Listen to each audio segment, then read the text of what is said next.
नमस्ते.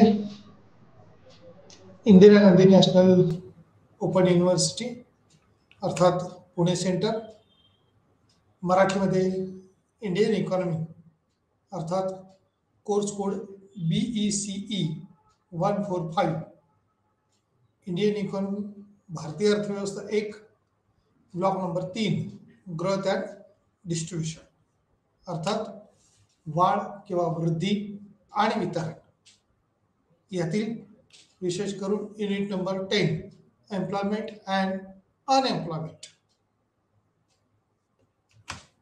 रोजगार आणि बेरोजगारी या संदर्भात आजच्या युनिटमध्ये मी प्राध्यापक doctor Abasu Shinde, academic counsellor, IGNOU regional centre पुणेच्या वतीनं चर्चा करणार आहोत, मार्गदर्शन करणार आहोत आपण. यातील एम्प्लॉयमेंट किंवा अनएम्प्लॉयमेंट, रोजगार आणि बेरोजगारी यावरती सध्या अर्थव्यवस्थेच्या दृष्टीनं म्हणूया, देशाच्या विकासाच्या दृष्टीनं पण म्हणूया, as a comparison one country to other कंट्रीजच्या दृष्टीनं आपण विचार करूया.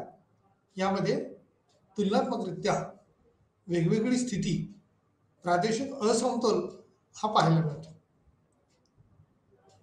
देशांचा झालेला विकास, विकसित देश असतील तर त्या ठिकाणी असणारे उद्योग व्यवसाय असतील, रोजगार अभिमुखता असेल, याच्यातलं प्रमाण जास्त आहे.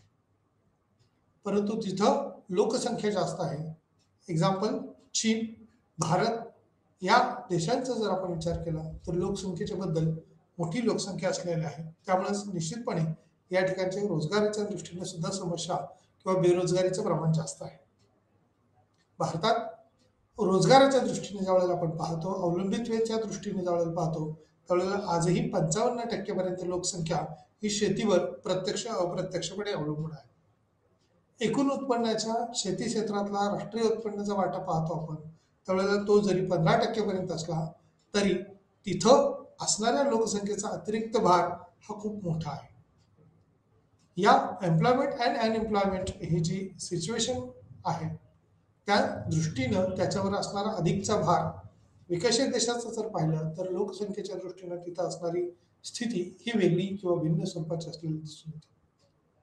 कारण अल्प लोकसंख्या असेल आणि मुबलक भांडवल उपलब्ध असेल तर त्यातून रोजगार निर्मिती करण्याचा तितकासा प्रश्न आणि गंभीर होत नाहीये.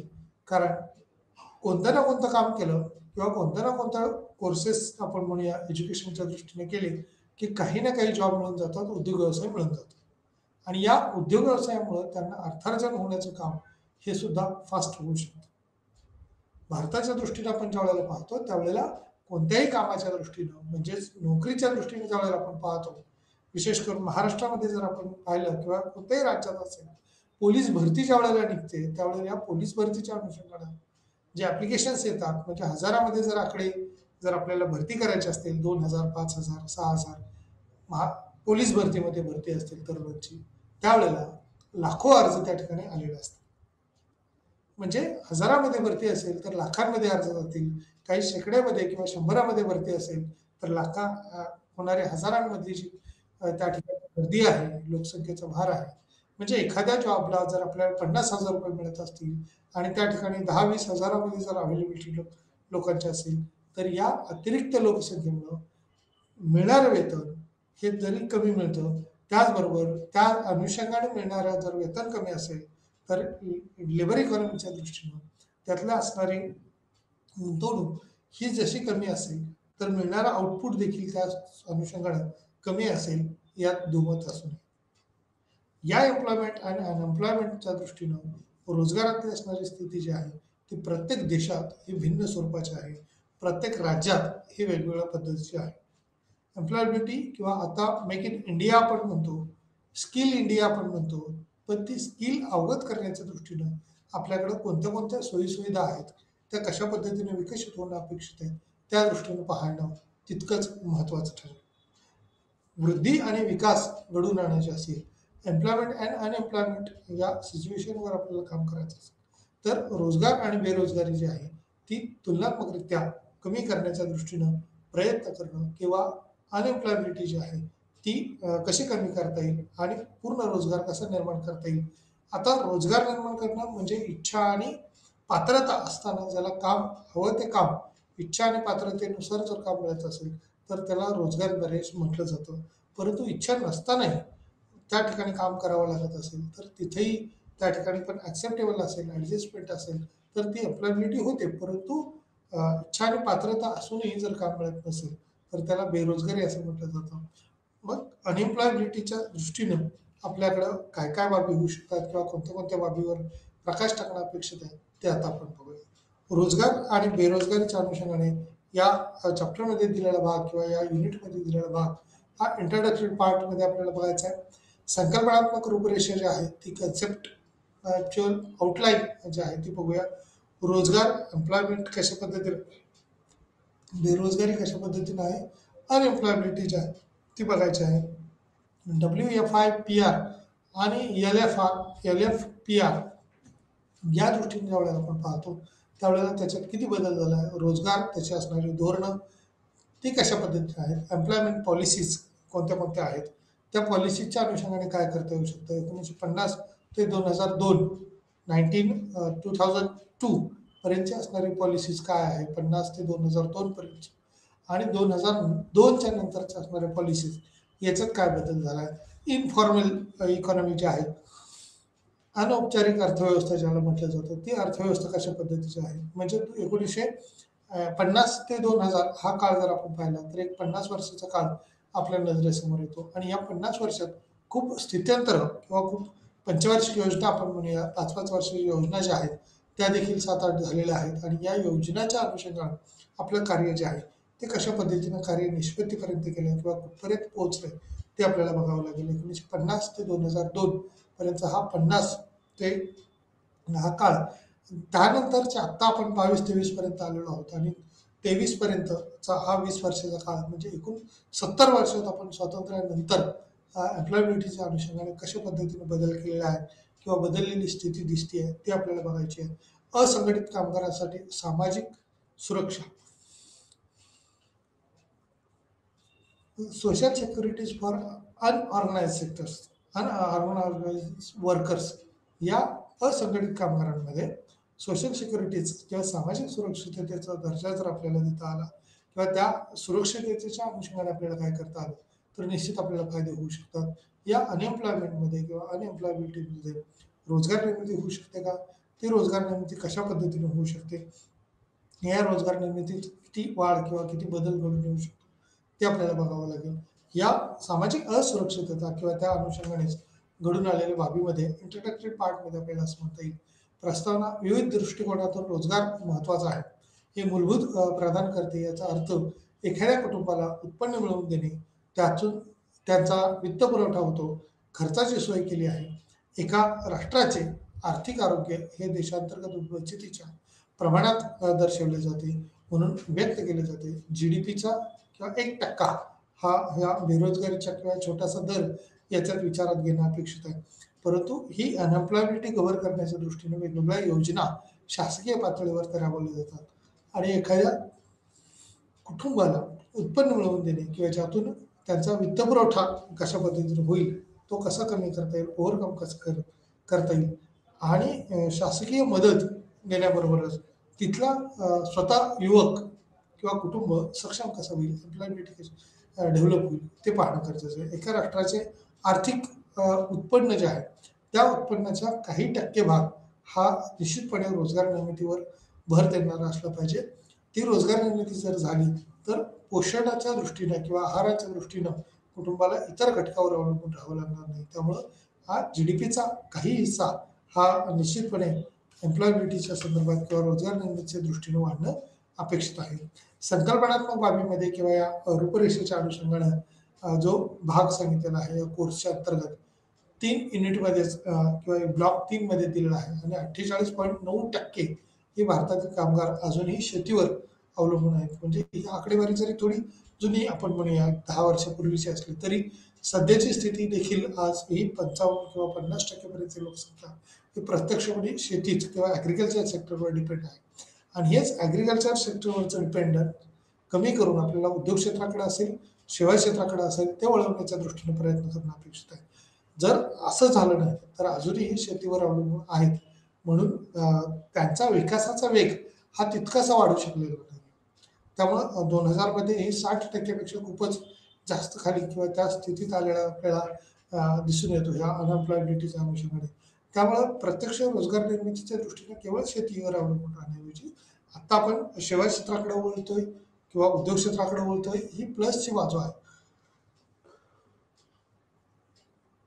शेती क्षेत्रात काम करणारे जे कर्मचारी आहेत ते कुशल किंवा अकुशल स्वरूपाच्या अशा दोन्ही पद्धतीचं काम त्या ठिकाणी, कुशल म्हणजे शेतीचं ज्ञान असेल, म्हणजे जसं BSc ॲग्री आपण म्हणूया शिक्षण घेतलेलं असेल, तर निश्चितपणे त्यांच्या उत्पन्नात जरी काही वेळेला अपयश आले तरी यशाकडे वाटचाल ही चांगल्या पद्धतीने होऊ शकते.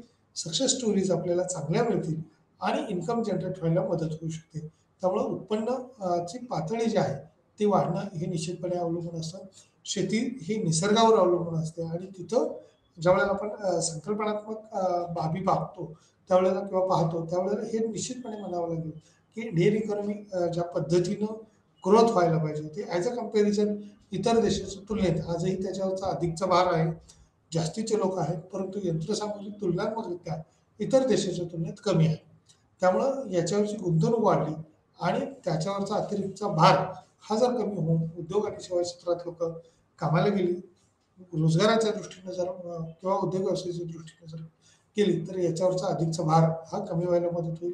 आपली अर्थव्यवस्था ही कृषीप्रधान म्हणून वर्गीकृत करण्याइतकी उच्च आहे. वर्ण अशा परिस्थितीत शेतमजुरांची किंवा उच्च टक्केवारी जी आहे ती बदलू शकेल का? उदरनिर्वाहासाठी दैनंदिन मजुरीच्या रोजगारावर अवलंबून असेल का? स्वतः टिकवण्यासाठी पर्यायी रोजगार उपलब्ध करून देता येईल का? म्हणजे जसं की शेती आहे, शेतीपूरक व्यवसाय आहे आणि या व्यवसायाबरोबरच शेतीचा विकास होणं हे तितकंच महत्त्वाचं आहे. त्यामुळे आर्थिक दृष्टीनं परवडतील अशा पद्धतीचं उत्पादन घेणं आणि अर्थव्यवस्थेला म्हणजे शेतीपूरक व्यवसायामध्ये मग सिल्क किंवा रेशीम उद्योग असेल, कुक्कुटपालन असेल, दूध किंवा दूध डेअऱ्यांच्या अनुषंगाने आपण थोडा मिल्क प्रोडक्शन असेल, यात ग्रोथ होणं आणि अर्थव्यवस्थेला एक चालना देणं किंवा तिथलं लेबर किंवा ॲग्रिकल्चरवरचा अतिरिक्त भार हा आपल्याला तिथंच कसा ओव्हरकम करता येऊ शकतो हे देखील पाहणं गरजेचं आहे. APJ अब्दुल कलाम असं म्हणतात की गांधीजींच्या खेड्याकाळात ज्यावेळेला संकल्पना येते त्यावेळेला किंवा शहरात जे होणारं ग्रामीणमधलं स्थलांतर आहे ते ग्रामीणमधलं स्थलांतर किंवा ग्रामीण भागातच आता शहरातल्या सुविधा निर्माण करणं अपेक्षित आहे. अशा पद्धतीचे APJ अब्दुल कलाम यांनी काही विचार आपले मांडलेले आहेत. म्हणजे जर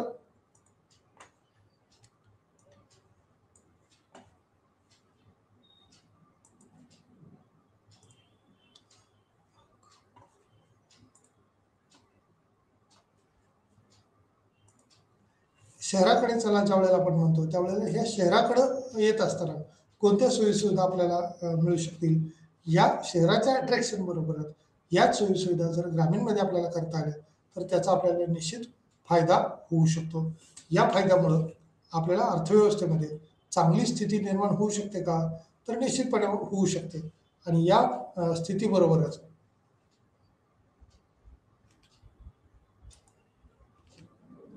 या स्थितीबरोबर पर्यायी अर्थव्यवस्था कशा पद्धतीने असेल, कृषीप्रधान स्थिती जी आहे ती आपली जसं आपण पहिल्याच पंचवार्षिक योजनेमध्ये म्हणजे 50-51 मध्ये म्हणतो की शेती उत्पादनाच्या दृष्टीनं किंवा स्वावलंबी आपण आहोत, अन्नधान्याच्या बाबतीत स्वावलंबून आहे.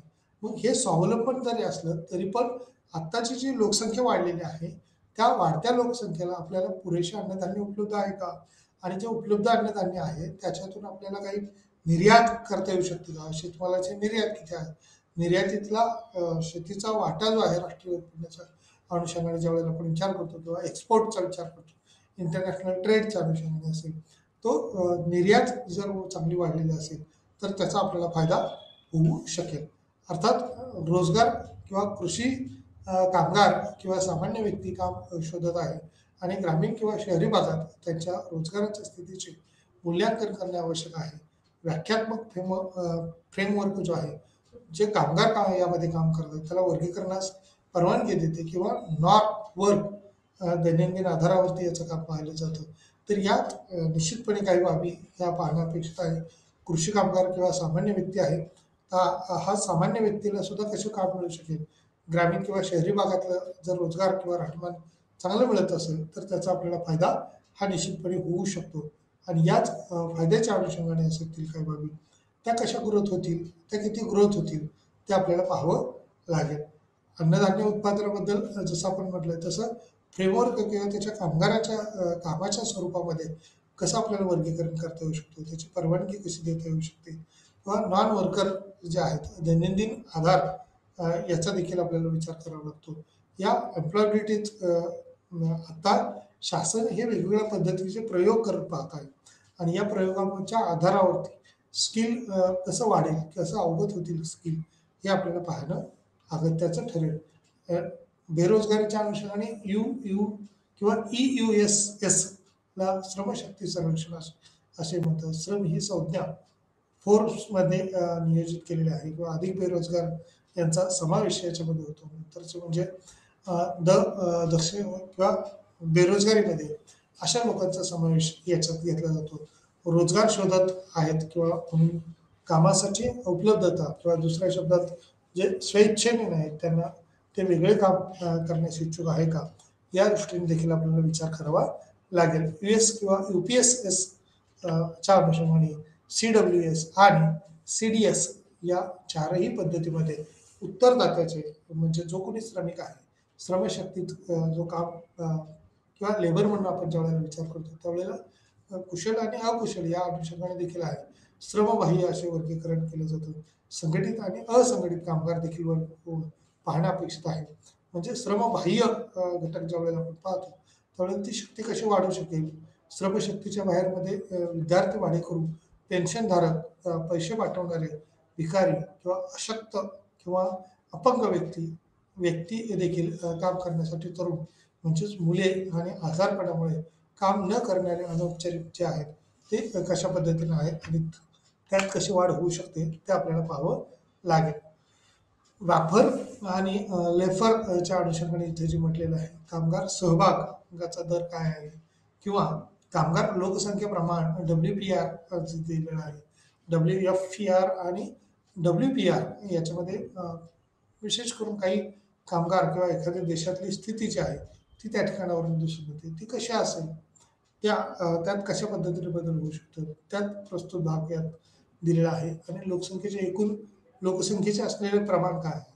वैकल्पिकरित्या जर कामगारांची लोकसंख्या प्रमाण हे जर भिन्न असेल लिफर म्हणजे श्रम बाल सहभाग दर म्हणजे त्या ठिकाणी लिफर म्हणजे लिटील आपण म्हणूया त्या ठिकाणी तो कर्मचारी जर तिथं असेल बाल कामगार असेल तर त्याच्यासाठी शासकीय तरतुदी खरं तर बाल कामगार प्रतिबंधक कायदे आहेत आणि मग हॉटेल व्यवसाय असेल किंवा इतर व्यवसाय असतील त्याच्यामध्ये बाल कामगारांना किंवा बाल म्हणजे 14 वर्षाच्या खालचेच असतील त्यांना कामावर घेणं हे शासकीय दृष्टीनं चुकीचं आहे किंवा अयोग्य आहे. आणि त्यामुळं याच्यासाठी काय काम देता येऊ शकतं का तर त्यांना काम देण्याऐवजी त्यांना मोफत शिक्षण किंवा अत्यावश्यक सेवा ज्या आहेत त्या पुरवता येतील का या दृष्टीने शासनाने त्याला अर्थसहाय्य किंवा त्यांना मदत करणं अपेक्षित असतं. ज्या भागात किंवा त्या परिसरात त्या भागात वेगवेगळी स्थिती असेल 16 ते 64 या वयोगटातली जी लोकसंख्या आहे ती कार्यरत असणारी लोकसंख्या किंवा करती लोकसंख्या म्हणून गणली जाते. म्हणजे अगदी 15 पासून ते 64 वयोगट हा करता लोकसंख्येचा गट असतो आणि या वयोगटातली कार्यरत असणारी किंवा अधिक शोधणारी लोकसंख्या जी आहे ती व्यक्त होणं अपेक्षित असते. या दराच्या अनुषंगाने त्यातला असणारा भाग किंवा त्याचे परिपाक आपण म्हणूया ते 16 ते 64 किंवा 15 ते 64 पर्यंत या वयोगटात असणारे लोक यांना जर निश्चित काम उपलब्ध करून दिलं तर त्याचे आपल्याला फायदे होऊ शकतात. या रोजगार धोरणाच्या अनुषंगाने त्याचा पाठपुरावा केलेल्या रोजगार धोरणामध्ये सर्व प्रकार हे साध्य करण्याचे उद्दिष्ट असले पाहिजे. आवश्यक रोजगार किंवा म्हणजे अकुशल रोजगार किंवा अर्धकुशल रोजगार असेल आणि कुशल कामगारांसाठी उच्च कुशल कामगारांसाठी रोजगार जे आहे किंवा विविध स्तरावर शिक्षित कामगार आहेत त्यात काम केलेले कामगार असतील ते किती आहेत किंवा तशा पद्धतीने ते काम करतात का या धोरणाचा देखील अवलंब त्याच्यामध्ये करणं अपेक्षित आहे. रोजगार आणि विविध स्तरावर शिक्षित कामगार जे आहेत ते रोजगाराच्या दृष्टीनं कितीपर्यंत होते किंवा कशा पद्धतीने होते ते त्या अनुषंगाने केली जाईल. भारताला स्वातंत्र्य मिळाल्यापासून त्यांच्या अंमलबजावणीला व्यापक वाव होता. या विविध रोजगार धोरणे आणि कार्यक्रमाच्या जोरावर दृष्टी दिसते. पहिल्या योजनेच्या कालावधीपासून ते 1951 ते 1956 रोजगार धोरण जे आहे ते भारतात पाठपुरावा केलेला आहे. या 1951 ते 56 मध्ये म्हणजे पहिल्या पंचवार्षिक योजनेमध्येच या रोजगारावरती कशा पद्धतीनं मात किंवा कशी भर घालता येऊ शकतो त्याच्यावर विचार केलेला आहे, विचार विनिमय झालेला आहे. आणि एम्प्लॉयमेंट पॉलिसी जी आहे ती एम्प्लॉयमेंट गॅरंटी स्कीम आपण म्हणूया पाहिजे तर त्यात कशी भर देता येईल, म्हणजे महात्मा गांधी रोजगार हमी योजना ही किंवा नंतर आता PMRDच्या अनुषंगाने सुद्धा पंतप्रधान आवास योजना जशी आपण म्हणतो तशा पद्धतीने या एम्प्लॉयबिलिटीवर भर दिलेला आहे. 1950 ते 2002 या कालखंडात आपण ज्यावेळेला विचार करतो त्यावेळेला तो सक्षम कशा पद्धतीने बदल होईल किंवा त्यात कशी वाढ होईल ते पाहणं अपेक्षित ठरेल किंवा यथायोग्य ठरेल.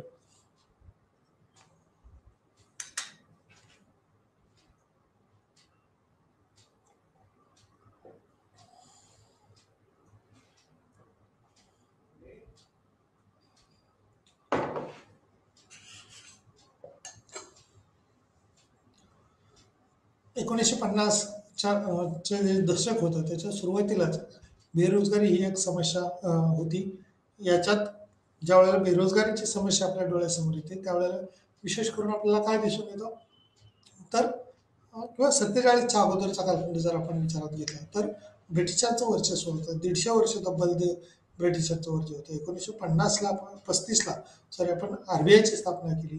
1929चं जर आपण पाहिलं तर जागतिक महामंदी होती आणि या जागतिक महामंदीमध्ये 1935च्या RBIच्या स्थापनेच्या दरम्यान किंवा समग्र पातळीवरची धोरणं ज्यावेळेला आपल्याला त्याची गरज निर्माण झाली तोपर्यंत सूक्ष्म पातळीवरचा आपण विचार करत होतो.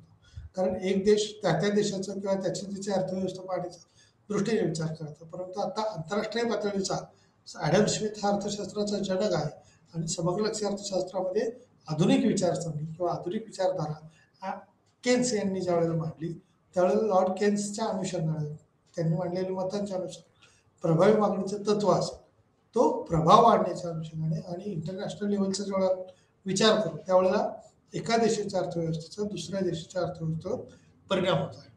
म्हणूनच आपण आता G20 पर्यंत पोहोचलो आहोत. म्हणजे पंतप्रधानांनी या G20च्या अनुषंगानं आपल्या देशात किंवा 20 देशांची जी समिट घडून आली ते समिटच्या अनुषंगाने वेगवेगळ्या स्पर्धा किंवा वेगवेगळे नियोजन आपण म्हणूया त्या देशाच्या अनुषंगाने किंवा त्या देशाच्या विकासाच्या दृष्टीने करण्यात आले आणि त्याच्यातून निधी कसा उभारता येऊ शकतो. देश पातळीवर जशा योजना असतात तशा आंतरराष्ट्रीय पातळीवरच्या योजना जर आपण घेतल्या जागतिक संघटना ज्या आहेत मग WTO असतील गॅट असतील किंवा इतर काही बाबतीत आपण किंवा जागतिक बँकेच्या अनुषंगाने आपण म्हणूया ज्यावेळेला आर्थिक मदतीची गरज पडते त्यावेळेला अशा पद्धतीची केवळ IMF असतील किंवा इतर संघटना ज्या आहेत त्यांच्याबरोबरच इतर काही जागतिक संघटना ज्या आपण विचारात घेतोय वर्ल्ड बँकेच्या अनुषंगाने असेल तर त्या अनुषंगाने आपल्याला काही अर्थसहाय्य मिळू शकतं का, जागतिक संघटना आहेत त्यांच्याकडून काय मिळू शकतं का आणि त्यातून आपली रोजगार निर्मिती वाढू शकते का किंवा प्रत्येक राज्य ही वेगवेगळ्या कंपन्यांची आपल्या देशात कशा कंपन्या येतील या दृष्टीनं प्रयत्न करत असतं आणि देशात जर कंपन्या आल्या राज्यात जर कंपन्या आल्या तर तिथली रोजगार निर्मिती वाढायला मदत होते. त्यामुळे 1950चं जे दशक सांगितलेलं आहे स्वातंत्र्योत्तर कालखंडातलं जे पहिलं दशक आपण म्हणतोय त्या दशकामध्ये आर्थिक उत्पन्न वाढीला त्या ठिकाणी भर दिला. या आर्थिक उत्पन्न वाढीबरोबरच एकूण जे रोजगाराची स्थिती आहे ती कशा पद्धतीने होईल त्यात कशा पद्धतीने बदल होतील ते पाहणं अपेक्षित आहे. श्रमिक केंद्रित किंवा क्षेत्रांना प्रोत्साहन देण्यावरच विशेष लक्ष देण्यात आले. याबरोबरच लघु उद्योग असतील मग लघु उद्योग आपण कोविडच्या काळात सुद्धा आपण पाहिलं की ज्यावेळेला कोविडची स्थिती भारतावर निर्माण झाली त्यावेळेला खूप मोठी संकट किंवा महामारीचं संकट आपण पाहिलं आलेलं होतं आणि त्यावेळेला दिल्लीपासून ते अगदी मुंबईपासून असेल मग ग्रामीण भागाकडे ते लोढा किंवा कामगारांची जी संख्या आहे ती गावाकडे गेलेली दिसून आली आणि हे गावाकडे जाऊन किंवा शेतीवर अवलंबित्व त्याचं वाढलं इनडायरेक्टली त्याच्यामुळे रोजगार निर्मितीच्या दृष्टीनं काय करता येऊ शकतं कशा पद्धतीने धोरणं राबवता येऊ शकतात ते त्या ठिकाणी पाहिलं गेलं. त्यामुळे जलद आर्थिक विकास करण्याच्या दृष्टीनं लक्ष केंद्रित करताना किंवा मुख्यत्वे करून काळजी घेतली जाईल किंवा वाढ श्रम केंद्रित क्षेत्राला प्रोत्साहन देण्यावर विशेष लक्ष देण्यात आलेलं आहे. लघु उद्योग किंवा त्या संदर्भात असणारे अंदाज परिमाणावर बारीक नजर किंवा गरजेवर अनुषंगाने ठेवण्यात येणं महत्त्वाचं आहे. उदाहरणार्थ दुसऱ्या FIVPच्या किंवा शेवटी पंचवार्षिक योजना जी आहे ती 1957 ते 62 अंदाजे बेरोजगारी जी आहे ती 5 वर ठेवण्यात आली होती. आणि ह्या बेरोजगारीच्या अनुषंगाने म्हणजे ही 57 ते 62 म्हणजे आपण म्हणूया की तिसऱ्या पंचवार्षिक योजना जी झाली नाही, परंतु काही अडचणीमुळे वार्षिक योजना निर्माण झाल्या. आणि पहिल्या पंचवार्षिक योजनेत जसं शेतीवर भर होता, दुसऱ्या पंचवार्षिक योजनेमध्ये तसं उद्योगावरती भर देण्यात आला 1956 ते 61 या कालखंडात. आणि तिसऱ्या पंचवार्षिक योजनेच्या अगोदर या दुसऱ्या योजनेचं ध्येय जे होतं ते उद्योगाचा विकास करणं, उद्योगाचं जास्तीचं प्रभुत्व किंवा अवलंबित्व कसं वाढवता येईल, त्याला कच्चा माल किंवा शेतीतनं प्राथमिक उद्योगातून किंवा प्राथमिक क्षेत्रातून हा माल जर जास्त निर्माण झाला असेल तर त्याला मागणी उद्योगाकडून येईल. आणि उद्योगात जर चांगल्या वस्तू निर्माण झाल्या आणि उद्योगातून त्याचा औद्योगिक प्रक्रिया झाल्या तर त्या सेवा क्षेत्रापर्यंत जातील किंवा कस्टमरला चांगल्या पद्धतीने मिळेल. या दृष्टीनं तिथलं उत्पादन वाढण्याचं चक्र त्याच्यावर भर देण्यात आला. आणि दुसऱ्या पंचवार्षिक योजनेतच विशेष करून जी FYPH किंवा त्या अनुषंगाने असणारी धोरणं जी होती ती राबवली गेली आणि अंदाजे बेरोजगारी 5 वर ठेवण्यात आली किंवा त्याच्यावर यश आपण म्हणूया की त्या कालखंडात असणारी लोकसंख्या, त्या लोकसंख्येच्या अनुषंगाने असणारा रोजगार क्षमता यात कशा पद्धतीने, कारण काही लोक म्हणजे डिमांड आहे, मागणी आहे ती रोजगाराच्या अनुषंगाने म्हणजे इच्छा आणि पात्रता असणाऱ्या लोकसंख्येचं. आज हेच प्रमाण जे आहे ते बेरोजगारीचं मोठ्या प्रमाणात वाढलंय. सातत्याने आत्ताही पाहतोय आपण की जरी वेगवेगळ्या कंपन्यांची संख्या वाढली, उद्योगधंद्यांचे प्रकार वाढले असतील तरी देखील एका रोजगारातून दुसऱ्या रोजगारात जाईपर्यंत मधला काळ हा बेरोजगारीमध्ये जातोय. किंवा नैसर्गिक संकटाच्या वेळेला जर पाऊस कमी असतो किंवा अतिरिक्त असतो अशा वेळेला दुष्काळ, ओला दुष्काळ असेल, कोरडा दुष्काळ असेल, जर शेती उत्पादनं कमी झाली, शेतीतलं अर्थार्जन कमी झालं तर अवलंबित असणारे जे उद्योग व्यवसाय असतात ते देखील कोलॅप्स होतात.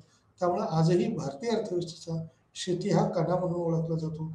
या शेती या कण्याच्या आधारावरतीच आपल्याला काही उत्पादनं ही वाढण्याच्या अनुषंगाने प्रयत्न करावे लागतात किंवा तशा पद्धतीनं बदल होतील का ते पाहावे लागतात. उदाहरणार्थ दुसऱ्या किंवा FYCच्या अनुषंगाने ज्या वेळेला पंचवार्षिक योजना आपण पाहतो त्यावेळेला याच्यात किती बदल होईल, कशा पद्धतीने बदल होईल, प्रवेशकर्त्यांच्या अपेक्षा काय असतील त्या पाहणं हे अपेक्षित ठरेल.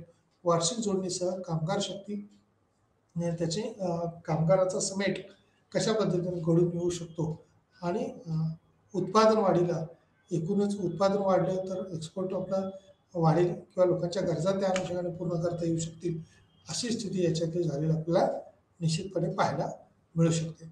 आता या रोजगार वाढीबरोबरच कोणत्या कोणत्या बाबीकडे आपल्याला विशेष भर द्यावा लागेल तर अर्थव्यवस्थेमध्ये असणारी स्थिती तर 20व्या वर्षाच्या अंमलबजावणीनंतर किंवा त्यातल्या असणाऱ्या स्थितीबरोबर कसे बदल होत गेलेत.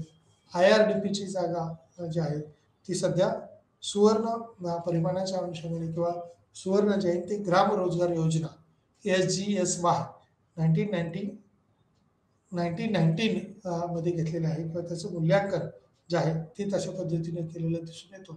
आणि या मूल्यांकनाच्या आधारावरतीच आपल्याला SGSY म्हणजे सुवर्ण जयंती ग्राम रोजगार योजना, जसं की पंतप्रधान आवास योजना आहेत घरांच्या संदर्भात, तसंच ग्रामीण भागात रोजगार कसे उपलब्ध करून देता येतील त्यावरती सुद्धा विशेष भर दिला जातो किंवा असल्याचं आपल्याला पाहायला मिळू शकेल. आता या रोजगार निर्मितीमध्ये जो बदल झालेला आहे तो कशा पद्धतीचा आहे, तो किती प्रमाणात बदल होऊ शकतो, त्याच्या संदर्भातले धोरणं काय काय आहेत ते आपल्याला पाहावी लागतील. आणि या औद्योगिक धोरणाच्या अनुषंगाने 2020 मध्ये जी धोरणं राबवली गेली त्या धोरणांमध्ये झालेले बदल हे निश्चितपणे उल्लेखनीय बाबी आहेत असं आपल्याला दिसून येतं. 20 वर्षात किंवा आपण स्वातंत्र्योत्तर कालखंडात आतापर्यंत बघूया 75 वर्ष आपल्या देशाला स्वातंत्र्य मिळून झालेले आहेत. आणि अशा या 75 नंतर देखील आपल्याला हा रोजगाराचा प्रश्न असावा का, तर निश्चितपणे हा ओव्हरकम किंवा अजूनही खूप कमी होणं अपेक्षित होतं. वाढत्या लोकसंख्येवर आपल्याला नियंत्रण घालणं हे जसं एका बाजूला आव्हान आहे, तशाच पद्धतीनं रोजगार निर्मिती करणं हे देखील आव्हान आहे. त्यामुळं IRDPच्या अनुषंगाने जो अहवाल आलेला असतो त्या कार्यक्रमाच्या अनुषंगाने बहुतेकांच्या उत्पन्नात ही वाढ झाली आहे. जवळजवळ 15% सहाय्यक कुटुंबांना हे प्रकरण किंवा पार पाडण्यास सक्षम करते. म्हणजे 15% कुटुंबाला एकूण देशातल्या जर पाहिलं तर या वेगवेगळ्या योजनातून रोजगार देण्याचं काम हे शासनाच्या मार्फत केलं जातं. दारिद्र्य रेषेचे जे उत्पन्न पातळी आहे जिथं आपण 2200 कॅलरीज मागच्या एका लेक्चरमध्ये पाहिलं 2200 कॅलरीज एवढं सुद्धा उत्पन्न मिळत नाही.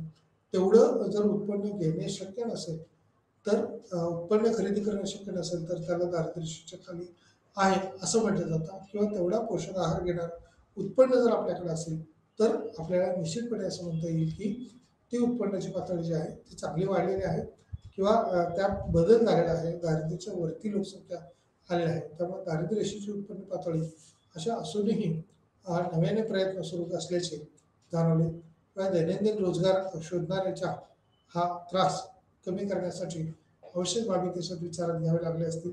या 20 वर्षाच्या अंमलबजावणीनंतर किंवा 70 वर्षाच्या अंमलबजावणीनंतर देखील अजून म्हणजे 1999ची जी ही योजना आहे तिला आता 20 वर्ष पूर्ण होत असताना यात काय बदल करता येऊ शकतील, रोजगार कशा पद्धतीने वाढू शकतील ते पाहणं आपल्याला अगत्याचं ठरेल. जवळजवळ 15% सहाय्यक कुटुंबांना हे प्रकरणाच्या अनुषंगाने किंवा या सक्षम बाजूच्या अनुषंगाने रोजगार उपलब्ध होतील का, दारिद्र्य निर्मूलन करता येऊ शकतं का आणि ते किती करता येऊ शकेल या अनुषंगाने काही संकल्पना मांडल्या. किंवा प्रत्येक वेळेच्या राज्याचा अर्थसंकल्प असेल, देशाचा अर्थसंकल्प असेल, यातून यासाठीची काही विशिष्ट तरतूद जर करता आली तर त्याचे फायदे मिळू शकतील का हे पाहणं अगत्याचं ठरेल किंवा आवश्यक आहे असं दिसून येतं. अनौपचारिक अर्थव्यवस्था जी आहे ती उपरोक्त कलमच्या अनुषंगाने किंवा 10(3) मध्ये प्रदान केलेले रोजगार निर्मितीचे खाते जे आहे ते पाहावं लागेल. मुख्यत्वे करून ग्रामीण आणि शहरी अशा दोन्ही मजुरीच्या रोजगाराच्या गरजा ज्या आहेत ते पूर्ण करण्या अनुषंगाने ते रोजगाराच्या दृष्टीने केवळ परिमाणाचा संदर्भ देतात किंवा त्याच्या पिढीच्या अनुषंगाने ती माहिती घेतली जाते. त्या संदर्भात गुणात्मक परिमाण देखील महत्त्वाचं आहे, ज्याचे वर्णन हे सभ्य काम किंवा म्हणून केले जाते. त्या पातळीपर्यंत पोहोचण्यासाठी देशाला खूप पुढे जावे लागेल. विशिष्ट पातळीमध्ये वापरल्याप्रमाणे मजुरी या शब्दासह या संदर्भात एक फरक केला जाऊ शकतो. कॅज्युअल कामगार आणि पगार यासाठी वेतन रोजगार कार्यक्रम जे आहेत ते राबवले जातात. नियमित कामगारांसाठी खात्रीपूर्वक या माहिती देणं अपेक्षित असतं किंवा दिले जातात. आणि कृषी आणि श्रमिक बाजारपेठामध्ये अस्तित्वात असलेल्या द्विभाजनाच्या अनुषंगाने चित्रण करा आणि भारतासारखे विकसनशील देश याच्यामध्ये विचार करू शकतात किंवा त्या अनुषंगाने बदल होऊ शकतात. त्यामुळं विशेष करून त्या देशाचं स्ट्रक्चर काय काय आहे ते पाहणं हे अगत्याचं ठरेल. प्रदान केलेले जी स्थिती आहे ती मुख्यत्वे करून ग्रामीण आणि शहरी अशा दोन्ही मजुरीच्या रोजगाराच्या गरजा या पूर्ण करण्यासाठी प्रयत्न करणं अपेक्षित असतं. रोजगाराच्या गरजा पूर्ण करण्यासाठी या बाबीवरती विशेष भर किंवा वापरलेली साधनसामुग्री कशा पद्धतीची आहे, ती किती आहे, कृषी आणि कृषी संबंधित असणारी बाजारपेठ ही जर आपल्याला इंडियन इकॉनॉमीच्या अनुषंगाने वाढवायची असेल तर त्यासाठी आपल्याला पूरक व्यवसायावर विशेष भर द्यावा लागतो. शासकीय योजना आहेत, या योजनाबरोबर औपचारिक योजना आहेत, काही अनौपचारिक योजना आहेत आणि या योजनेच्या माध्यमातून स्किल वाढू शकेल का किंवा अर्थनिधी जो आहे तो तसा देता येऊ शकतो का, पुरवठा करता येऊ शकतो ते पाहणं देखील तेवढंच अगत्याचं ठरेल. या दृष्टीनं आपल्याला अनौपचारिक बाबी असतील, औपचारिक बाबी असतील किंवा अर्थव्यवस्थेचा विकास असेल तो कशा पद्धतीने होतोय 10.3 मध्ये प्रदान केलेले किंवा रोजगार निर्मितीचे जे खाते आहे ते कशा पद्धतीचं आहे. असंघटित कामगारांसाठी सामाजिक सुरक्षा नॅशनल कमिशन फॉर एंटरप्राइजेसच्या शिफारशीनंतर असंघटित क्षेत्रात NCEUS या नावाने सामाजिक सुरक्षा कायदा हा देण्यात आला किंवा त्या संदर्भातील माहिती देण्यात आली. असंघटित कामगार आणि सामाजिक सुरक्षा कायदा हा 2008 मध्ये मंजूर करण्यात आला.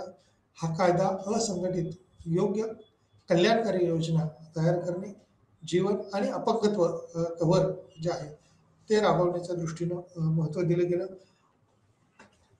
आरोग्य आणि मातृत्व लाभ या दृष्टीने देखील याच्यावर भर दिला गेला. वृद्धपकाळापासून ते संरक्षण देईपर्यंत या स्थितीवर अनेक बाबीत माहिती दिली गेली. असंघटित कामगाराच्या जे आपण बांधकाम क्षेत्रातले कामगार म्हणतो, असंघटित कामगारामध्ये या बांधकाम क्षेत्रातल्या कामगारांचा मोठ्या प्रमाणावर सहभाग असू शकतो. त्याचबरोबर वीटभट्टी कामगार असतील, जे कुशल आहेत, त्याला ते बांधकाम क्षेत्रातल्या रचना करता येते किंवा विटावर वीट मांडून त्याचं काम करता येतं, तिथपर्यंत हा कुशल कामगार झाला तो. परंतु इतर लोक जे त्याला मदत करत असतात, मग विटा वाळून नेण्याचं काम असेल किंवा त्या ठिकाणचे इतर कामं असतील काही, तर असंघटित किंवा त्या ठिकाणचे खरं तर कुशल आणि अकुशल हे बांधकाम क्षेत्रातले सर्वच कामगार हे असंघटित स्वरूपाचे असतात. आणि संघटित कामगारामध्ये ज्यावेळेला आपण पाहतो त्यावेळेस तिथं नोकरदार वर्गाचा येतो. त्यातही अनुदानित नोकरदार जे असतील, जे त्या ठिकाणचे प्रत्यक्ष काम करणारे कामगार असतील आणि त्याचं निवड प्रक्रिया याच्यानुसार सरकारी जर त्यांना, मग तो भले तृतीय लेवलचं किंवा तृतीय क्लासचं काम असेल, जे जसं ABCD आपण म्हणूया यातलं असेल, म्हणजे अनुदानित विभागामध्ये असणारी ही जी प्रतवारी आपण म्हणतो त्याच्यात संघटित स्वरूपाचे कामगार असतील. जसे की आपण आता देशपातळीचा जर विचार केला तर त्या ठिकाणी मोठ्या प्रमाणावर राष्ट्रीय स्वरूपामध्ये पेन्शनधारकांचा संप सुरू आहे आणि या संपाच्याच अनुषंगाने ज्यावेळेला आपण पाहतो त्यावेळेला ते संघटित कामगार हे असं करू शकतात.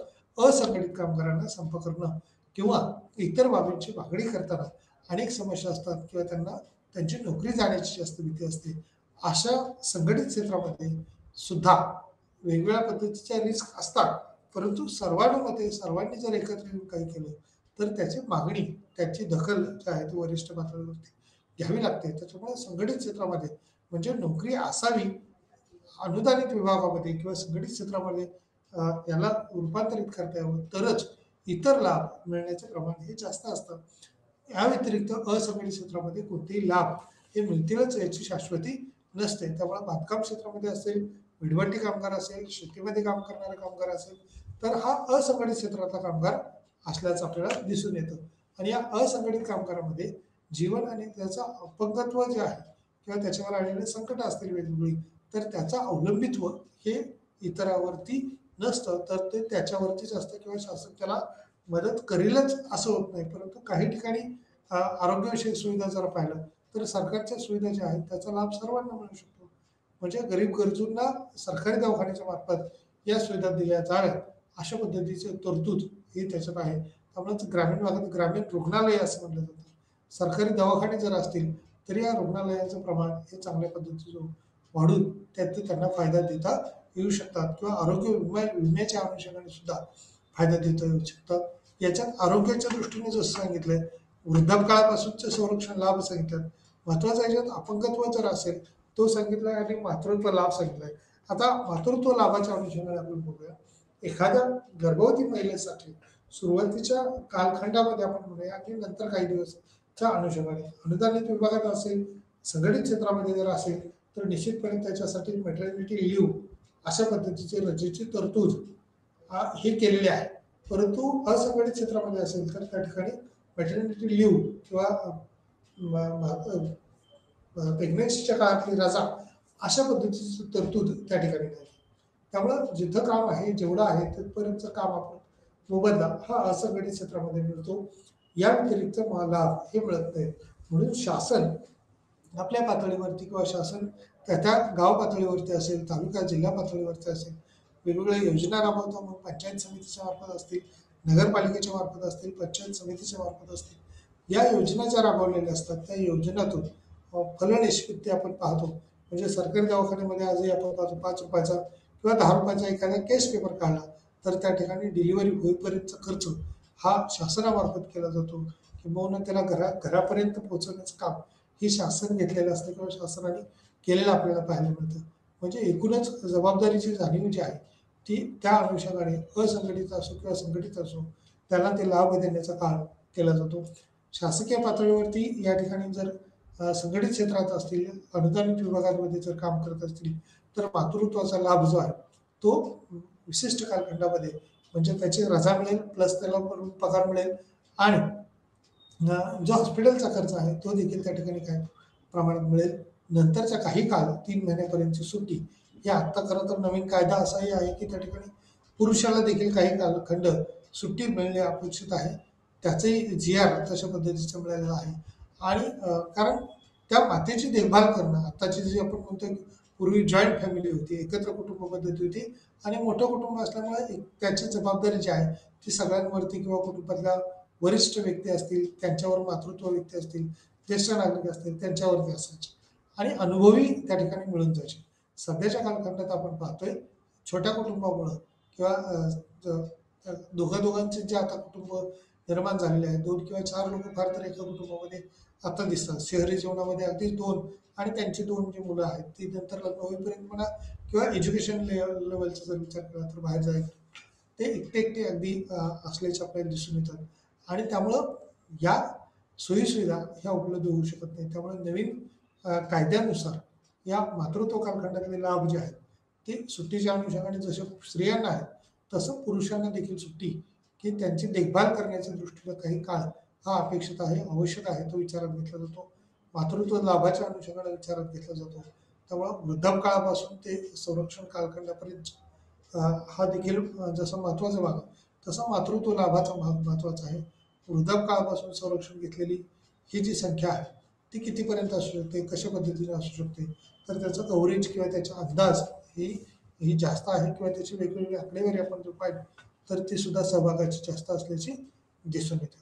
आता जीवनमानाच्या अनुषंगाने किंवा त्याचं अपंगत्व म्हणूया, आपण कव्हरेज म्हणूया, आरोग्यविषयक सुविधा आहेत, त्या किती होत्या, कशा पद्धतीने होत्या, वृद्धापकाळापर्यंतच्या सोयीसुविधा ज्या आहेत, त्या जस्ट ज्यावेळेला नोकरीतून आपण रिटायर होतो, म्हणजे त्यावेळेला रिटायरमेंटनंतर पेन्शन जे आहे, प्रोव्हिडंट फंड असेल, तो प्रोव्हिडंट फंड किंवा पेन्शन देणाऱ्याचं प्रमाण हे विचारात घ्यावं लागतं किंवा तशा पद्धतीने अर्थसहाय्य हे शासनामार्फत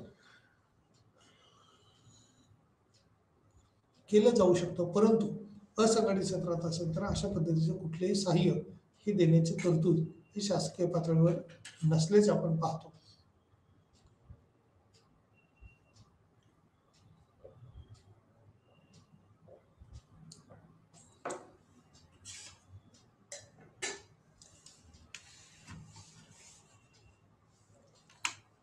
या इतर जीवन आणि अपंगत्वाच्या अनुषंगाने जसं म्हटलं, आरोग्य आणि मातृत्वाच्या अनुषंगाने जसे लाभ आपण विचारात घेतले, तसे वृद्धकाळातले जे लाभ आपण पाहिले, त्या पद्धतीनंच इतर कोणताही लाभ हे शक्य असेल तर राष्ट्रीय सामाजिक माध्यमातून केंद्र सरकार निर्धारित केले केंद्र सरकारने निर्धारित केला जाईल सुरक्षा मंडळात.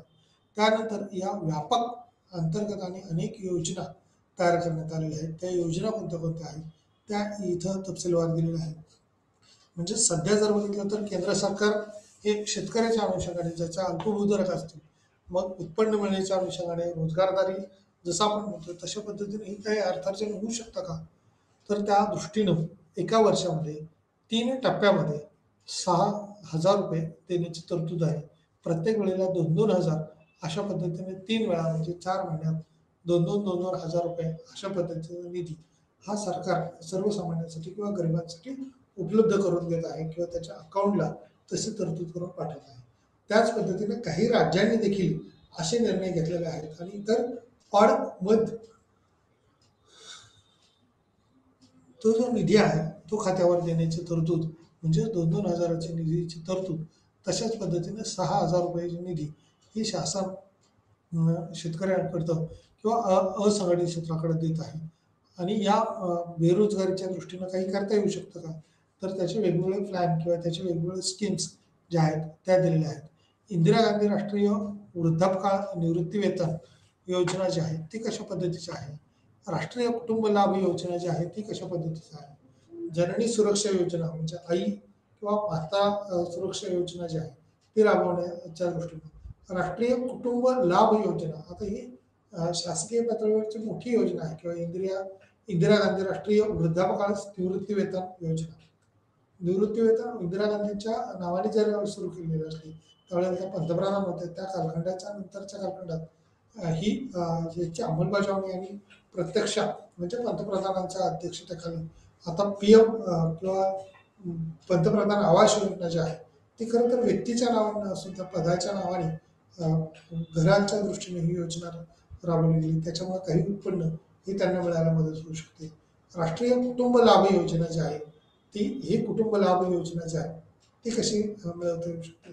राष्ट्रीय कुटुंब लाभ योजनेच्या अनुषंगाने जननी सुरक्षा योजना किंवा ॲडम ॲडमी जे आम आदमी म्हटले किंवा विमा योजना ज्या आहेत पॉलिसीज आहेत त्या कशा पद्धतीने आहेत.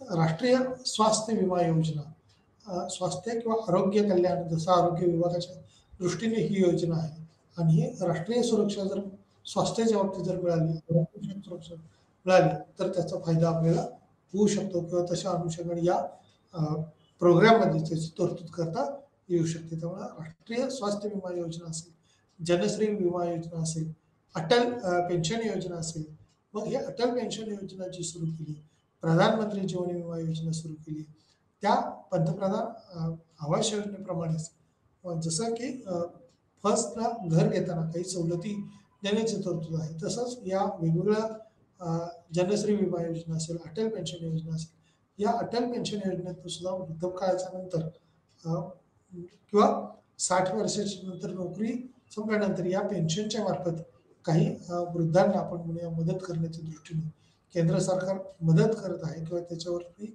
नियोजन आराखडा तशा पद्धतीचा तयार केलेला आहे. आणि प्रधानमंत्री जीवन विमा योजना ही योजना देखील कार्यान्वित करण्यात आली आणि या योजनेतून सरकार हे वेगवेगळे लाभ मिळवून देण्याच्या दृष्टीनं प्रयत्न करतं. म्हणजे एका बाजूला रोजगार वाढावा ही जशी अपेक्षा आहे तशा पद्धतीलाच त्याच्यातले इतर भाग किंवा इतर बाबी सुद्धा आपल्याला विचारात घ्यावे लागतील. या योजनेत कोणत्या कोणत्या बाबी पाहणं अपेक्षित आहे किंवा त्याच्या अनुषंगाने कशा तरतुदी दिल्या आहेत त्या आपल्याला बघाव्या लागतील. या अटल पेन्शन योजनेबरोबरच जनश्री योजना आहे किंवा राष्ट्रीय स्वास्थ्य योजना म्हणजे स्वास्थ्य आपण म्हणूया आरोग्यविषयक. मग आरोग्यविषयक योजनेमध्ये आत्ता पूर्वी आपण म्हणूया की हॉस्पिटलपर्यंत जावं लागायचं, परंतु या वैद्यकीय सुविधा आता ऑनलाईनमध्ये देखील उपलब्ध आहेत किंवा मेडिकल फॅसिलिटीज ज्या आहेत ती त्या शॉपपर्यंत जाण्याबरोबरच आत्ता आपल्याला होम सर्व्हिस देखील आता मिळायला लागलेल्या आहेत. म्हणजे आधुनिक काळात या बदलत्या गरजा या प्रकर्षाने जाणवायला लागलेल्या आहेत. जननी सुरक्षा योजना जी आहे तिच्यात बदल झाला किंवा राष्ट्रीय स्वास्थ्य विमा योजना जी आहे ती स्वास्थ्य म्हणजे सर्वांचं आरोग्य, कुटुंबातल्या प्रत्येकाचं आरोग्य हे सुस्थितीत राहिलं पाहिजे या दृष्टीने त्याला पोषक आहार उपलब्ध करून देता येऊ शकतो का आणि मिळालेल्या आहारातून कोणत्या पद्धतीचे जीवनसत्व मिळतील ते कशा पद्धतीचे असतील ते आपल्याला पाहावं लागेल. त्यामुळे इंदिरा गांधी राष्ट्रीय वृद्धापकाळ योजना असतील किंवा आरोग्य विमा असतील किंवा इतर स्वास्थ्याच्या दृष्टीने योजना असतील या योजनेतून भरघोस मदत कशी करता येऊ शकते हे शासनाच्या पातळीवरती स्पष्ट केलेलं आपल्याला दिसून येते. त्यामुळे कोणती योजना कोणत्या कालखंडात तशा तर प्रत्येक दिवसाला म्हटलं तरी आपण बघूया राज्य सरकार आणि केंद्र सरकार एक वेगळी योजना जनतेसाठी राबवत असतात. जनतेकडून मोठ्या प्रमाणावर जसं कर रूपाने उत्पन्न मिळवलं जातं तसं जनतेसाठी वेगवेगळ्या योजना हे देखील घेण्याचं काम असतं. कर रूपाने उत्पन्न घेत असताना प्रत्यक्ष कर हा उत्पन्न पगारी नोकरदार वर्गांवर आपल्याला डायरेक्ट टॅक्स असल्याचं दिसून येतो, परंतु इनडायरेक्ट टॅक्स हा प्रत्येक वस्तू आणि सेवाच्या अनुषंगाने आता सध्या आपण पाहतो की SGST असेल, CGST असेल, हे जे राबवलेले आहे त्यातून आपल्याला राज्य सरकारचा टॅक्स आणि केंद्र सरकार टॅक्स अशा पद्धतीनं काही वस्तूवर काही प्रमाणात हे द्यावे लागतात किंवा त्याचे स्ट्रक्चर केलेले आहेत. त्यामुळं प्रत्येकच जण आपण टॅक्स भरणाऱ्यामध्ये पण येतो, मग लाभ मिळवणाऱ्यामध्ये येतो का तर लाभ मिळवण्यामध्ये सुद्धा अनेक बाबतीत येत असतो. कारण रस्ते आपल्यासाठी बांधलेले आहेत, इतर सोयी सुविधा ज्या आहेत त्या मग रस्त्याची सुविधा असतील तसेच इलेक्ट्रिसिटीची सुविधा असेल. कारण वैयक्तिक पातळीवरती अशी बाब खरेदी करणं हे शक्य होत नाही किंवा त्याला अनेक अडथळे येत असल्याचे दिसून येतात. त्यामुळे व्यापक अंतर्गत अनेक बाबी ज्या आहेत त्या कशा वाढवता येतील, त्यात कसा भर घालता येईल याच्यावरती शासन सर्वतोपरी प्रयत्न करत असतं. मातृत्वाच्या दृष्टीनं असेल, वृद्धांच्या दृष्टीनं असेल, ते जीवनमान कसं जगता येऊ शकतं, त्यात बदल कसे करता येऊ शकतात. विशेष करून आपण ब्लाइंडच्या दृष्टीने किंवा अंधत्वाच्या दृष्टीनं असेल, अपंगत्वाच्या दृष्टीनं असतील या बाबतीत आपण कशी मदत करू शकतो शासन म्हणून त्या सगळ्या स्तरात. म्हणजे बेरोजगारी कमी करताना केवळ रोजगार मिळवून देणं असं नाही, तर सर्व समावेशक बाबीवरती आपल्याला भर द्यावा लागतो. या सर्व समावेशक बाबींमध्ये सामाजिक सुरक्षितता हा त्यांचा प्रमुख हेतू असतो. या कमिशनच्या अनुषंगाने NCEUS म्हणजेच जी नॅशनल कमिशन म्हणतो, national commission for enterprises and शिफारसीनंतर असंघटित क्षेत्रात त्याच्यात स्थिती ते आहे ते त्याच्यात दाखवून दिले आहे. त्या बाबीवर विशेष भर दिलेला आपल्याला दिसून येतो. अर्थव्यवस्थेच्या दृष्टीनं सुरक्षितता हे जसं घटक महत्त्वाचा आहे, तसंच त्यांना रोजगार मिळवून देणं किंवा नित्याचा वेतन मिळवून देणं हा भाग त्यातला महत्त्वाचा आहे. अनौपचारिक घटक आहेत, तसंच औपचारिक घटक ज्यावेळेला आपण पाहतो त्यावेळेला निश्चित वेतन असणारे आणि अनौपचारिकमध्ये मग बांधकाम क्षेत्रातले असतील किंवा इतर घटकात कार्यरत असणारी लोकसंख्या जी आहे ती कशा पद्धतीने आहे. त्याला मग आता ज्यावेळेला ऊसतोडणी कामगार आपण म्हणतो त्यावेळेला कॉपरेटिव्ह सेक्टरच्या अनुषंगाने ॲग्रिकल्चर रिलेटेड म्हणजे इंडस्ट्रीयल क्षेत्रात जरी पाहिलं म्हणजे सहकारी साखर कारखाने असतील किंवा खाजगी साखर कारखाने असतील त्यावेळेला साखर कारखान्यांचा कालखंड हा विशिष्ट किंवा 6 महिनेच त्या ठिकाणी काम मिळू शकतो. कारण तो कालखंड तेवढ्याच वेळात त्या ठिकाणी काम चालू राहतं. उरलेल्या 6 महिन्यामध्ये कारखाना हा बंद अवस्थेमध्ये असतो. कारण त्याला त्यासाठी आवश्यक असणारा कच्चा माल ऊस हा उपलब्ध होत नाही. म्हणजे आजही आपण जर पाहिलं तर आजारी कारखान्यांचं प्रमाण जसं वाढलं तसं त्यांना कच्च्या मालाचे देखील विचार करता असे उद्योगधंदे हे बंद ठेवावे लागतात. म्हणजे एवढे मोठ्या प्रमाणात तरी देखील तिथल्या कामगारांना आपल्याला वेतन द्यावं लागणार आहे. कामातलं काय जे स्वरूप आहे ते आपल्याला पाहावंच लागणार आहे. म्हणजे बंद कारखाने असून देखील त्या ठिकाणचा रोजगार निर्मितीचा जो प्रकल्प आहे तो चालू ठेवावा लागेल आणि त्या अनुषंगाने तिथल्या लोकांना काम हे उपलब्ध करून द्यावं लागेल किंवा उपलब्ध असेल तेवढेच कामगार त्या ठिकाणी कामावर ठेवता येतील. अन्यथा त्या कामगारांना कामावर ठेवता येणार नाही. त्यामुळे रोजगाराच्या केवळ परिमाणात्मक परिणामाचाच त्या ठिकाणी विचार करावा लागतो. त्यातल्या समस्या असतील गुणात्मक परिमाण देखील तिथे विचार करावा लागतो. सभ्यतेच्या अनुषंगाने किंवा त्यातल्या असणारे वेगवेगळे घटक जे आहेत त्या बाबी विचारात घ्यावे लागतात. अर्थव्यवस्थेच्या दृष्टीनं नियमितता किंवा सातत्य हे कसं राखता येऊ शकतं ते आपल्याला बघावं लागेल. रोजगार धोरण जे आहे ते त्याचा पाठपुरावा करावा लागतो किंवा त्या याचा पाठपुरावा केल्यानंतर एम्प्लॉयबिलिटी ही मिळू शकते किंवा आपण असं म्हणूया की रोजगाराच्या दृष्टीनं सरकारने राबवलेली ध्येय धोरणं त्याच्यात होणारी अंमलबजावणी ही किती प्रमाणात आहे कशा पद्धतीनं आहे ते बघावे लागेल आपल्याला. पाठपुरावा केलेल्या रोजगार धोरणामध्ये सर्व प्रकार हे साध्य करण्याचे किंवा उद्दिष्ट ठरवण्याच्या अनुषंगाने आहेत. आवश्यक रोजगारामध्ये कुशल रोजंदारी जर चांगली असेल तर त्याला सोयीसुविधा ह्या उपलब्ध करून दिल्या जातात. अर्धकुशल असेल म्हणजे थोडंसं काम त्यातलं येत असेल आणि त्या अनुषंगाने अर्धकुशल व्यक्ती असेल त्याला रोजगार उपलब्ध करून देणं असेल आणि कुशल कामगारांसाठी ज्यावेळेला आपण एखाद्या वेळेला गॅरेजमधलं काम करणारा कामगार जो असतो त्याला काही मशीन फिटिंग येत असेल किंवा त्याचा ITI वगैरे आपण कोर्स झालेला असेल तर त्याला ते काम मिळू शकतं. परंतु अकुशल असेल म्हणजे त्याला हेल्पर म्हटलं जाईल. मग या हेल्परला असणारं काम असेल कुशलतेला असणारं काम असेल उच्च कुशल कामगारांसाठी म्हणजे IT क्षेत्राच्या अनुषंगाने असणारे कामगार देखील विचारात घेतलेले आहेत. उच्च कुशल कामगारांसाठी रोजगार आणि विविध स्तरावर शिक्षित कामगार जे आहेत त्याचं प्रमाण वाढवणं असेल रोजगार धोरणाच्या अनुषंगाने किंवा त्याचं पालन केलं जात असेल त्या अनुषंगाने असेल. भारताला स्वातंत्र्य मिळाल्यापासून त्यांच्या अंमलबजावणीला व्यापक वाव असलेला दिसून येतो.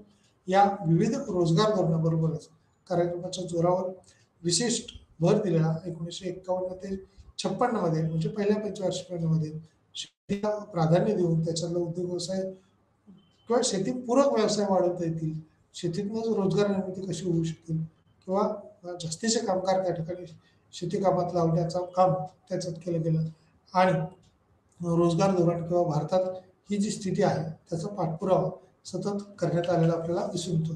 50 ते 2002 मध्ये 1950 ते 2002 मध्ये या दशकात बेरोजगारी ही एक मोठी समस्या निर्माण झाली. कारण स्वातंत्र्य मिळाल्यानंतर 150 वर्ष आपल्यावरती इंग्रजांनी राज्य केलं होतं आणि त्यांनी विकासाच्या अनुषंगाने नाही तर लुटाच्या अनुषंगाने राज्य केलं आणि त्या ठिकाणी वर्चस्व केलं आपण म्हणूया, राज्य केलं म्हणता येणार, परंतु इथली सत्ता आपल्याकडे ज्यावेळेला स्थापन झाली, पंतप्रधान निश्चित झाले आणि त्यावेळेचे आपली आलेली सत्ता ही मग पंडित जवाहरलाल नेहरू असतील किंवा इतर अनेक मंत्री असतील, त्यावेळेला असणारे सर्व पक्षातले सर्व राजकीय ध्येयधोरणं असणारी वेगवेगळी मंडळी असतील, त्यांनी देशाचा विकास करण्यासाठी या बाबीवर विशेष लक्ष दिलं.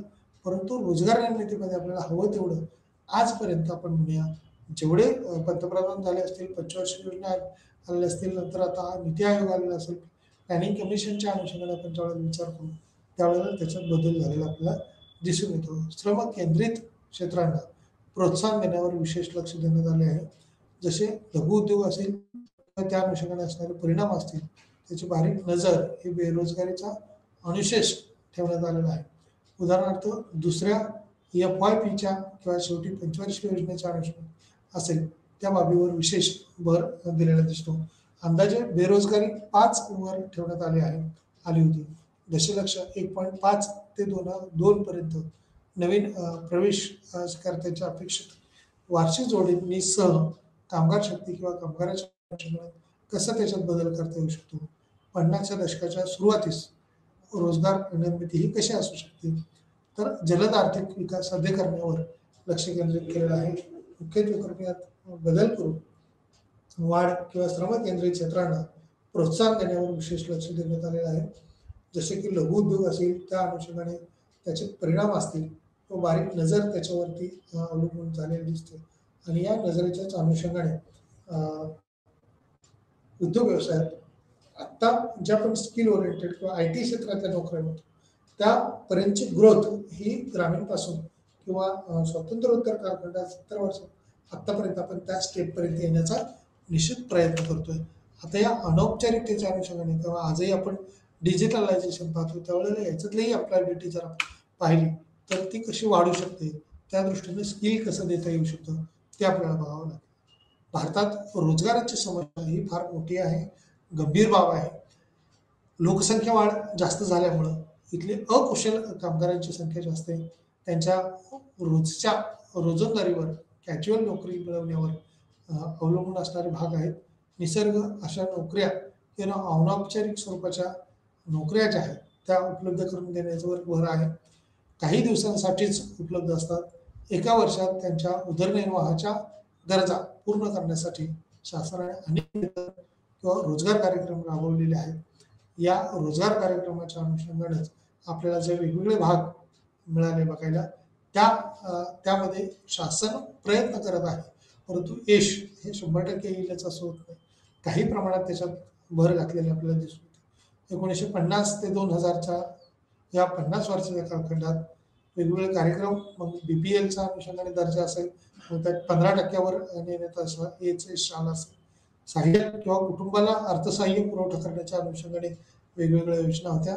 साईड प्रतिसाईड किंवा त्या अनुषंगाने राबवण्यात आलेले 2005 मध्ये मर्यादित प्रभाव पाडण्यासाठी आणि त्यात परिस्थितीनुसार निराकरण करण्याच्या अनुषंगाने काही प्रयत्न केले गेले. मनरेगा सारख्या योजना असेल, नरेगाचा त्या ठिकाणी मागणीवर आधारित कायदा तो देखील लागू करण्यात आला आणि यातूनच एकूण अर्थव्यवस्था सुस्थितीला कशी आणता येईल यावर विशेष त्यांनी भर दिलेला दिसतो. त्यामुळं नॅचरल रिसोर्सेस असतील, मॅनमेड रिसोर्सेस असतील, त्याचा विकास करणे, त्याच्यात बदल करून घडवून आणणे हे अर्थव्यवस्थेच्या दृष्टीने हे फायद्याचं असल्याचं आपल्याला म्हणता येऊ शकतं. त्यामुळे निसर्ग त्याबरोबर अनौपचारिक बाबी किंवा दिवसासाठीचा जो उपलब्ध असलेला भाग आहे तो एका वर्षात उदरनिर्वाहाच्या अनुषंगाने त्या गरजा कशा पूर्ण करता येईल त्या अनुषंगाने आपल्याला बघाव्या लागतील. त्यामुळे 50 ते 2000च्या दशक दरम्यान या कार्यक्रमामुळे ज्या मग आता सध्याच आपण पाहतो की शासनाकडून मिळणारी उत्पन्न असतील त्याला प्रत्यक्ष आणि अप्रत्यक्ष जसं आपण म्हणतो तसे इतर काही लाभ देता येऊ शकतील का ते पाहणं आवश्यक असेल. अशा अनुषंगाने रोजगार वृद्धीवर शासकीय पातळीवर प्रयत्न केला जात आहे. या ठिकाणी आपण थांबूया. धन्यवाद.